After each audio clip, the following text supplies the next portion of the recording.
इसमें अनेक air to air missiles भी जोड़ी गई, टारगेट मिसाइल्स जोड़ी गई, फ्री फॉल बम भी जोड़े गए। यही कारण है कि MiG-21 को इतने लंबे समय तक हमारी वायुसेना का भरोसा और सम्मान मिलता रहा है। इसलिए आज जब हम इसे विदाई दे रहे हैं तो यह मोमेंट हमें यह याद दिला रहा है कि हमारी स्ट्रेंथ सिर्फ मॉडर्न टेक्नोलॉजी में नहीं है, बल्कि उस लेगेसी में भी है जिसे हमने दशकों से बिल्ड किया है।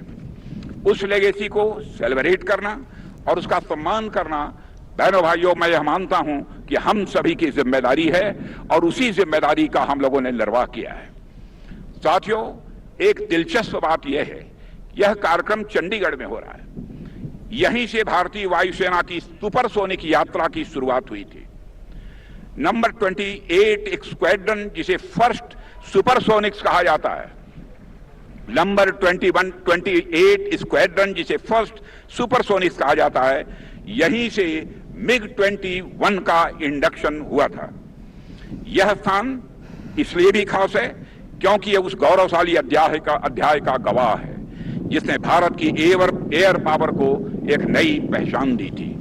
आप सबके समक्ष MiG-21 के बारे में विस्तार में बताने की मैं समझता हूं कोई जरूरत तो नहीं है।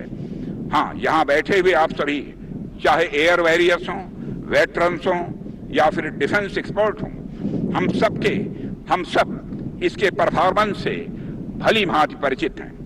लेकिन मेरी नजर में इसका जो सबसे खास विशेषता रही है वह है वर्सेटिलिटी। यह एक ऐसा फाइटर जेट रहा जिसने अपने लंबे ऑपरेशनल लाइफ में हर तरह के रोल इसने निभाए हैं। इसको बर्ड ऑफ ऑल सीजन्स ऐसे ही नहीं कहा जाता है। एक इंटरसेप्टर के तौर पर इसने दुश्मन को रोकने का काम किया है। ग्राउंड अटैक में इसने अपनी आक्रामक क्षमता भी दिखाई है और एयर डिफेंस फाइटर जेट के रूप में इसने स्काईज को प्रोटेक्ट किया है। और सिर्फ इतना ही नहीं, इसने एक ट्रेनर एयरक्राफ्ट के तौर पर भी असंख्य एयर वॉरियर्स को भी तैयार किया।